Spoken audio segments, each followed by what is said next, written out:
이탈리아의 사회학자이자 경제학자인 파레토라는 분이 어느 날 개미들이 일하는 모습에서 한 가지 법칙을 발견하게 됩니다. 일개미들이 모두 다 열심히 일하는 것 같아 보이지만 열심히 일하는 개미는 한 20% 정도였고 나머지 80%의 개미는 빈둥빈둥 놀고 있었습니다. 이 파레토가 이것을 흥미로운 현상이라고 여기면서 이것을 좀 더 깊이 알아보려고 실험을 하게 되는데, 이 열심히 일하는 20%의 개미들과 빈둥빈둥 놀고 있는 개미 80%를 따로 떼어 놓았습니다. 그런데 여러분, 놀라운 것은요, 열심히 일했던 개미 20%의 그 개미들은 모두 다 열심히 일을 할 줄 알았는데, 그 20% 중에서도 그 중에 20%만 열심히 일을 하고 또 그 중에 나머지 80%는 빈둥빈둥 놀고 있었습니다. 파레토는 또 실험을 합니다. 이번에는 놀고 있었던 80%의 개미들을 따로 떼어서 자세히 관찰을 했죠. 빈둥빈둥 놀고 있었던 개미들은 당연히 다 놀 줄 알았는데, 놀라운 것은 그 게으른 개미들의 20%는 또 놀지 않고 열심히 일을 하고 있었다는 것입니다. 결국 파레토는 다음과 같은 결론을 내렸습니다. 열심히 일하는 개미이거나 노는 개미이건 간에 함께 있을 때에는 그 중에 20% 정도만 열심히 일하고 80% 정도는 놀고 있다는 것이죠. 말하자면 부지런한 소수가 게으른 다수를 먹여 살린다는 것이었습니다. 이것이 바로 유명한 파레토의 20대 80의 법칙입니다. 이 파레토의 법칙을요, 교회에 한번 적용해 보겠습니다. 저는 한국에서 강원도 속초의 시골 작은 교회를 섬겼을 때, 그 교회에 출석을 할 때 한 100여 명 또 200명 그 정도 이제 모이는 교회였는데, 늘 열심히 섬기고 봉사하시는 분들이 계셨어요. 그러다가 이제 제가 신학교에 가게 되면서 서울에 있는 조금 규모가 있는 교회를 가서 제 나름대로 기대했던 거는 그런 기대가 있었습니다. 우리 고향 교회에서는 성가대 하시는 분이 교사도 하시고 차량 봉사도 하시고 식당 봉사도 하시던데, 이렇게 좀 큰 교회에서는 일할 사람이 많으니까 이 일들을 함께 나누어서 감당하고 있겠구나라고 생각을 했더니, 웬걸 그 공동체에도 들어가 보니 일하는 소수는 한 20% 아니면 그 미만이었다는 것이죠.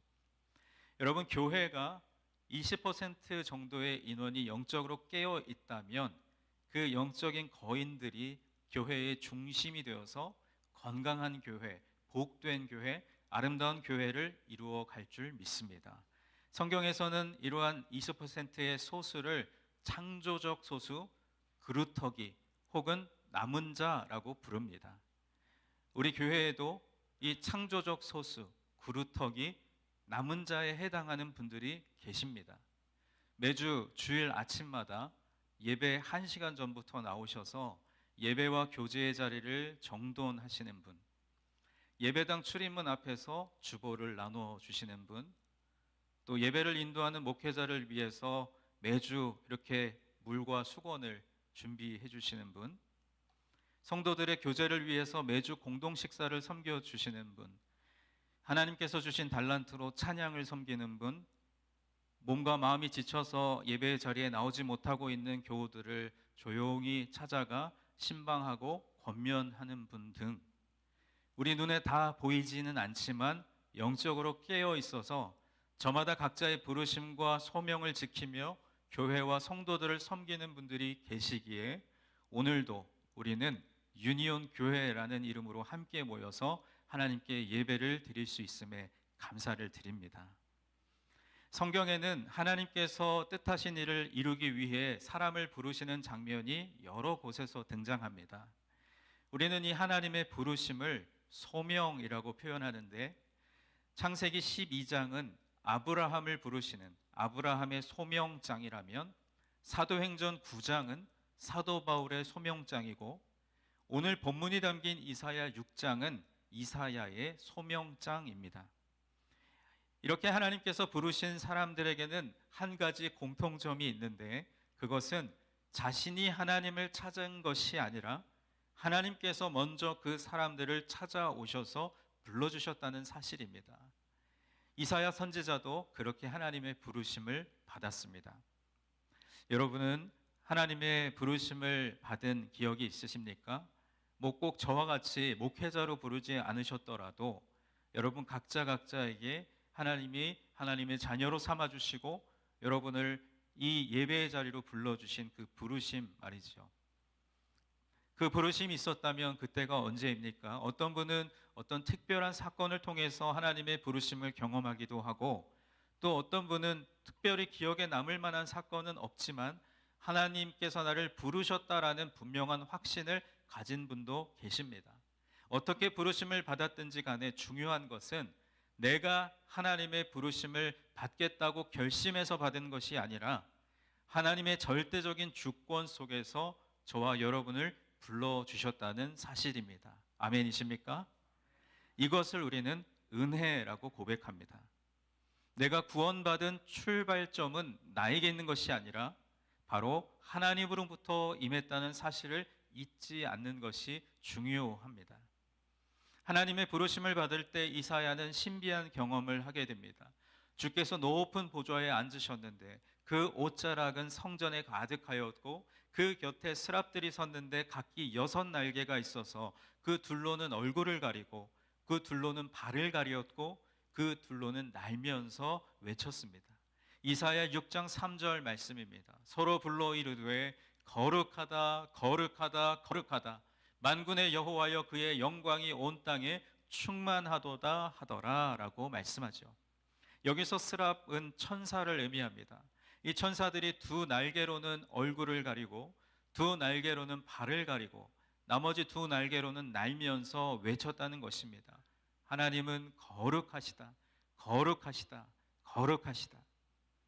이렇게 하나님 앞에서 피조물인 우리가 취해야 할 자세는 하나님의 거룩하심을 찬양하는 일입니다.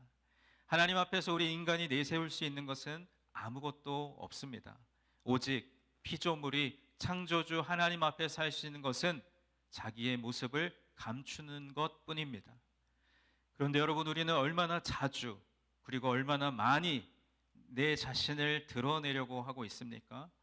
별것도 아닌 것을 이루고서 우쭐대면서 자신보다 형편없다고 생각되는 사람들을 무시하고 경멸합니다. 그리고 자랑스럽게 하나님께 고개를 빳빳이 들고 말하죠. 천사들조차 하나님 앞에서 자신의 허물을 가리며 유일하게 아뢰 수 있는 단어는 거룩하다, 거룩하다, 거룩하다 뿐이었습니다. 그런데 우리는 하나님께 왜 그렇게 할 말이 많은 것입니까?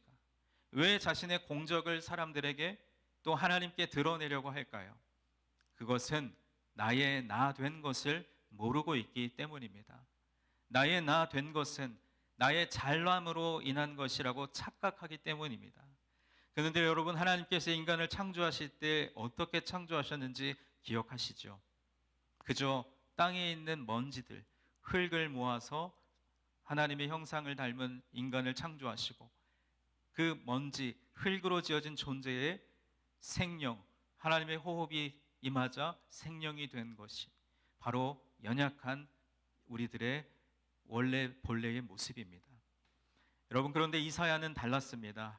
그는 하나님 앞에 섰을 때 이렇게 고백합니다. 이사야 6장 5절의 말씀입니다. 그때에 내가 말하되 화로다 나여 망하게 되었도다. 나는 입술이 부정한 사람이요 나는 입술이 부정한 백성 중에 거주하면서 만군의 여호와이신 왕을 배웠음이로다 하였더라 라고 고백하죠.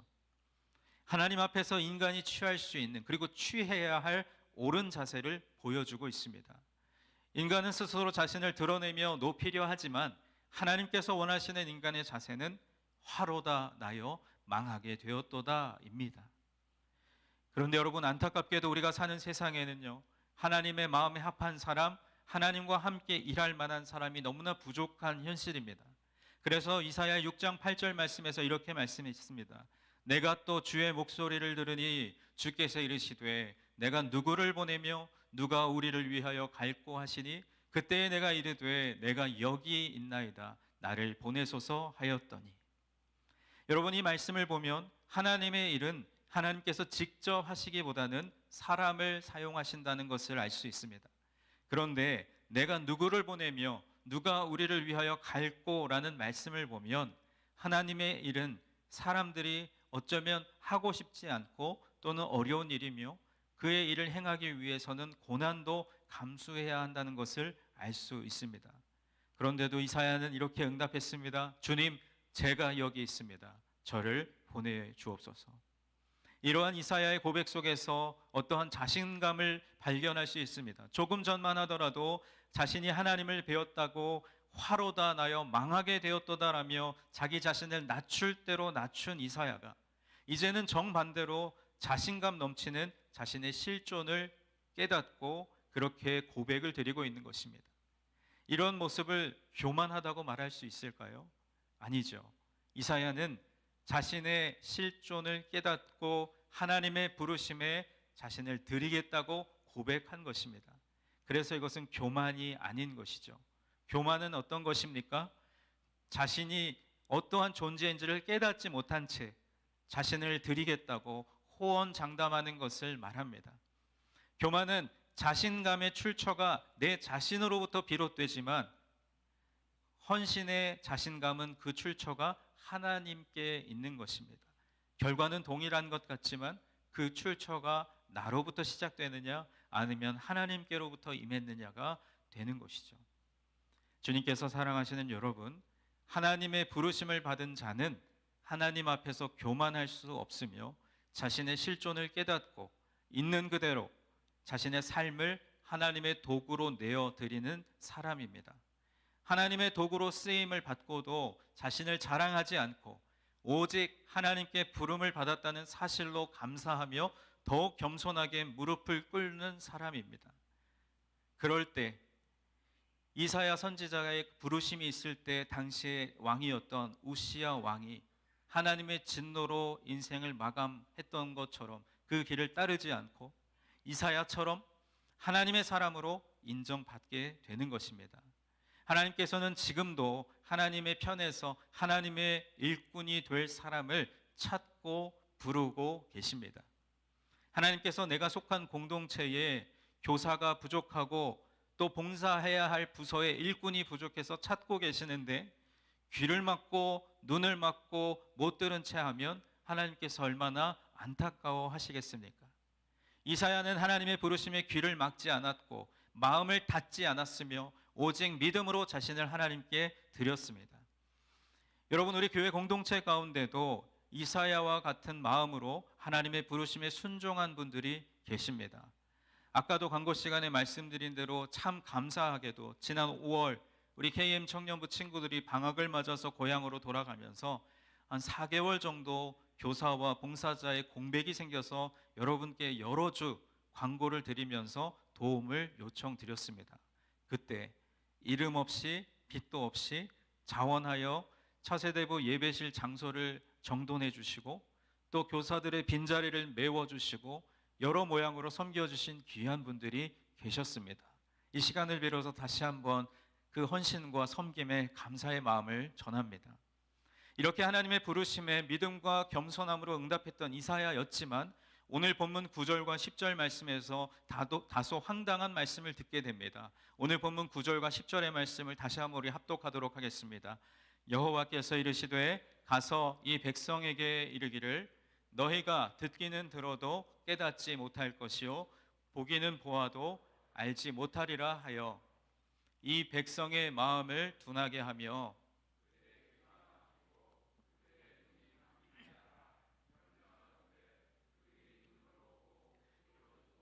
마음으로 깨닫고 다시 돌아와 고침을 받을까 하노라 하시기로. 아멘. 아니, 선지자로 부르신 목적은 그 백성으로 죄를 회개하게 하시려고 부르신 것인데 지금 이 9절 말씀에 뭐라고 하시냐면 들어도 깨닫지 못하고 보아도 알지 못하며 마음을 둔하게 하여 귀가 막히고 눈이 감기게 하라는 것은 도대체 무슨 말이며 또한 그들이 돌아와 고침을 받을까 염려하시는 하나님의 말씀은 도대체 무슨 말씀일까요? 이것은 이사야 1장부터 차근차근 읽어보면 유다 백성들의 완고함과 오래 참으신 하나님의 긍휼을 아는 사람들, 그리고 출애굽 이후로 이스라엘 백성들이 광야와 가나안 땅에서 행한 모든 악행을 아는 사람들은 지금 하나님께서 왜 이런 의도로 말씀하시는지를 이해해야 합니다. 그래서 이사야 1장부터 5장까지 말씀에는 그들의 죄를 낱낱이 고발하고 있습니다.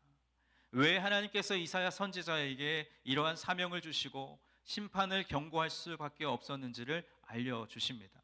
이것을 통해 우리가 알 수 있는 것은 하나님은 오래 참으시지만 영원히 참으시는 분은 아니라는 것입니다. 한없이 넓고 큰 은혜를 베푸신 하나님께서는 그만큼 엄중하고 강력한 심판을 통해서 공의를 이루시는 하나님이십니다. 그러므로 우리는 하나님께서 기회를 주실 때 회개해야 하고 참아 주실 때 돌이켜야 합니다. 이사야 선지자는 이스라엘 백성들의 추악한 우상 숭배와 그 죄의 모습을 누구보다도 잘 알았기에 그 심판을 돌이켜 달라는 간청을 참아 드리지 못하고 대신 그 심판이 언제까지 지속되겠는지에 대해서 여쭤봅니다. 오늘 본문 11절과 12절의 말씀입니다. 또 다 같이 한번 말씀을 읽어보겠습니다. 내가 이르되 주여 어느 때까지니까 하였더니 주께서 대답하시되 성읍들은 황폐하여 주민이 없으며 가옥들에는 사람이 없고 이 토지는 황폐하게 되며 여호와께서 사람들을 멀리 옮기셔서 이 땅 가운데에 황폐한 곳이 많을 때까지니라. 아멘. 하나님께서는 유다가 바벨론에 의해 멸망당하고 포로로 끌려가 땅이 완전히 황폐하여질 때까지라고 답변하십니다. 북이스라엘은 아수르에 의해서 멸망을 당할 것이요 하나님의 백성으로서의 사명을 감당치 못하고 있는, 그래서 오히려 가나안 땅의 백성들에게 동화된 남유다는 이미 하나님의 심판의 대상이 되어서 심판의 때를 기다리는 처지가 된 것입니다. 참으로 슬프고 처량한 메시지입니다. 그러나 오늘 본문은 아직 한 절이 남아 있습니다. 이사야 6장 13절 말씀을 다 같이 합독하겠습니다.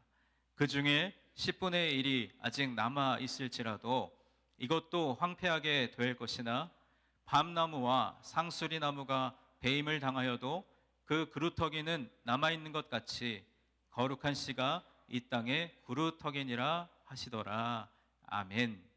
만약 10분의 1이 되는 유다의 백성들이 끌려가지 않고 남아있더라도 그들로 하여금 이 땅이 황폐화되는 것을 막지 못할 것이라고 말씀합니다. 그러나 나무가 잘려도 그 그루터기는 남는 것처럼 이스라엘은 완전히 멸망하지 않을 것이라고 말씀하죠. 왜냐하면 아담에게 약속하셨고 아브라함과 이삭과 야곱에게 약속하셨고 다윗에게 약속하셨던 구원주 예수 그리스도께서 유대인의 몸으로 오셔야 했기에 하나님께서는 이스라엘을 완전히 버리실 수 없으셨습니다. 그들의 태도 때문이 아니라 하나님 스스로의 언약에 대한 신실하심 때문이었습니다. 여러분, 그루터기라는 말을 사전에서 찾아보면 초목을 베어내고 남은 뿌리와 그 부분이라고 되어 있습니다. 그루터기만 있으면 언젠가는 그곳에서 싹이 나고 다시 자라나게 됩니다.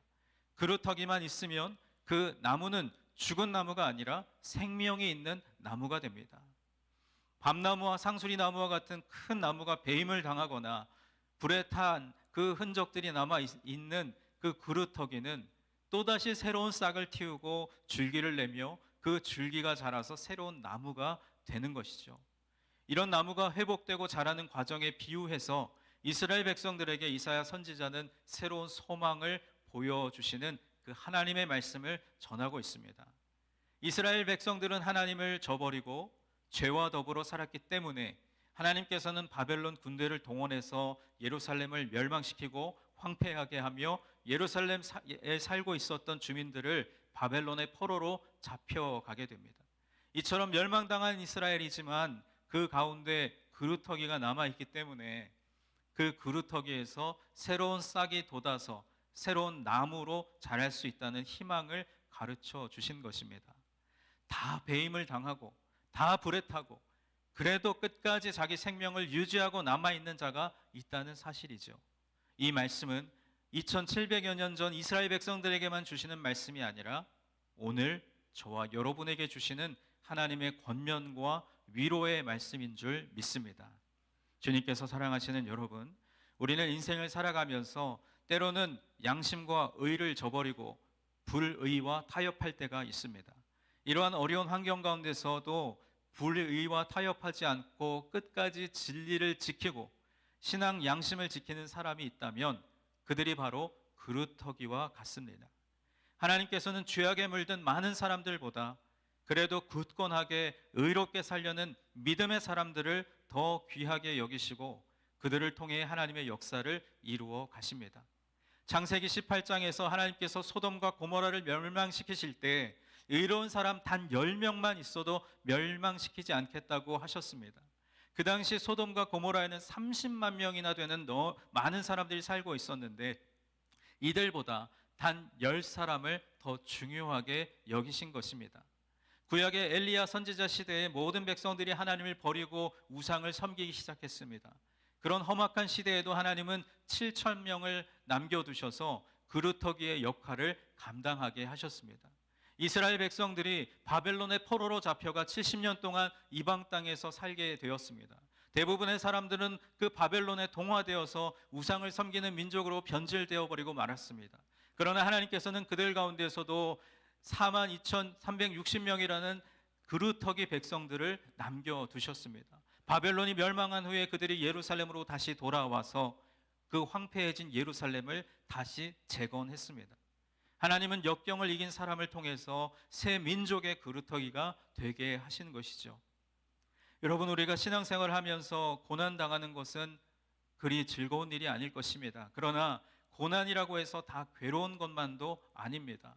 고난을 당하는 현재의 입장에서는 당연히 괴롭고 답답하고 어렵지만 때로는 하나님께서 나를 사랑하시기 때문에 고난을 주실 때가 있습니다.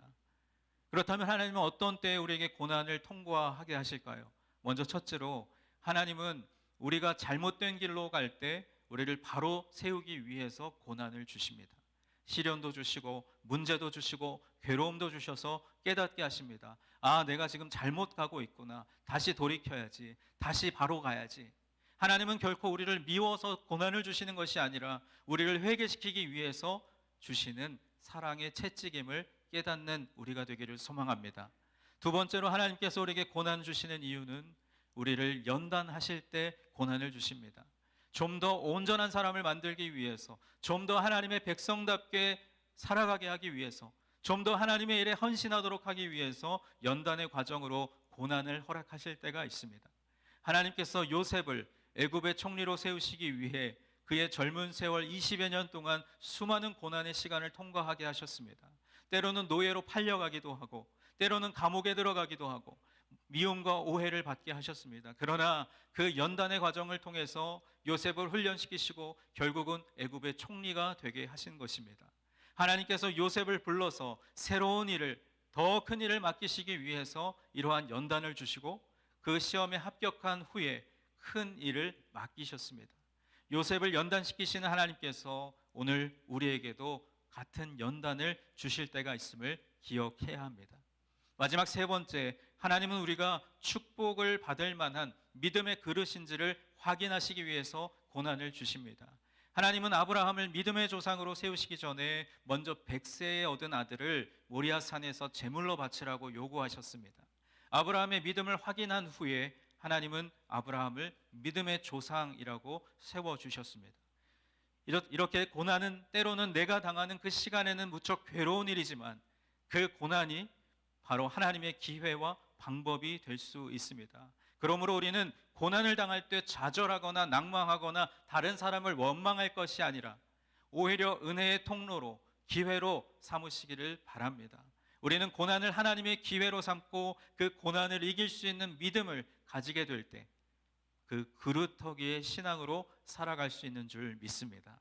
하나님은 우리를 어려운 삶의 현실 속에서도 그루터기 신앙을 가지도록 권면하십니다. 지금은 배임을 당하고 쓸모없는 것 같아 보이지만 언젠가는 새로운 싹과 새로운 줄기를 내서 큰 나무로 자라게 하실 것을 믿습니다. 하나님은 그루터기 신앙을 가진 여러분을 통해서 하나님의 역사를 이루어 가십니다. 여러분 모두 이 세대에 하나님 앞에 더욱더 귀하게 쓰임받는 그루터기 신앙으로 승리하는 삶이 되시기를 간절히 소망합니다. 이제 말씀을 맺겠습니다. 주님께서 사랑하시는 여러분, 그루터기 신앙은요, 신앙생활에서 어려움과 시련을 겪더라도 믿음의 뿌리를 굳건히 지키고 다시 일어설 소망을 품는 신앙 자세를 의미합니다. 고난과 역경 속에서도 신앙을 지키고 믿음의 공동체를 세우며 다시 일어설 소망을 잃지 않는 모습이 바로 그루터기 신앙입니다. 나무가 베어진 후에도 남아있는 뿌리처럼 고난과 시험 속에서도 꿋꿋이 뿌리를 내리고 신앙의 싹을 틔우는 견고하고 살아있는 믿음을 의미합니다. 이는 겉으로는 쇠퇴해 보일지라도, 연약해 보일지라도 그 안에 생명을 품고 다시 성장할 수 있는 희망을 간직한 남은 자 신앙이기도 합니다. 주님께서 사랑하시는 여러분, 우리는 하나님께서 왜 이렇게 어려운 고난의 시간을 통과하게 하시는지 때로는 원망하기도 하고 불평하기도 합니다. 그러나 하나님의 깊으신 뜻이 있음을 깨닫는 여러분 되시기를 바랍니다. 하나님의 생각과 우리의 생각이 다르다는 사실을 인정해야 합니다. 넘어질 것은 넘어지게 하시고 남은 것은 남겨서 더 강하게 하십니다. 성도들 가운데에도 넘어지는 자는 넘어지게 하시고 마지막까지 남는 자를 거룩하게 구별하셔서 더욱 강하게 하십니다.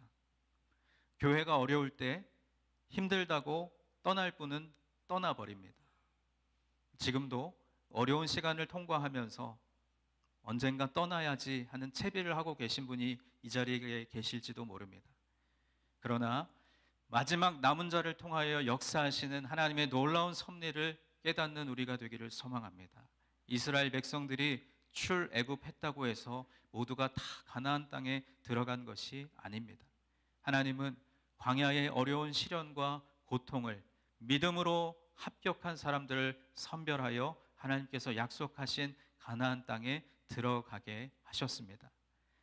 우리 모두가 그루터기 신앙을 가지고 이 어려움의 시간들을 하나님께서 내게 주시는 기회로 삼아 그루터기와 같이 남은 자의 신앙을 가지고 이 자리를 굳건히 지키며 교회와 여러분의 가정과 일터와 학업의 자리를 놓고 말씀 붙들고 기도할 때에 사람의 눈에는 다 망한 것 같고 다 망가진 것 같고 다 잃어버린 것 같지만 그 그루터기 그 자리에서 생명이 솟아나 새싹을 틔우고 줄기가 되고 새로운 나무가 자라는 것처럼 여러분의 삶의 자리뿐 아니라 우리 교회 공동체에도 많은 것이 어그러지고 망가진 것 같지만 다시 일으켜 세우실 주님을 소망하며 오늘 여러분에게 부르신 하나님의 부르심 안에서 여러분에게 주어진 사명의 자리를 충성스럽게 감당하는 우리 모두가 되기를 주님의 이름으로 간절히 축원합니다.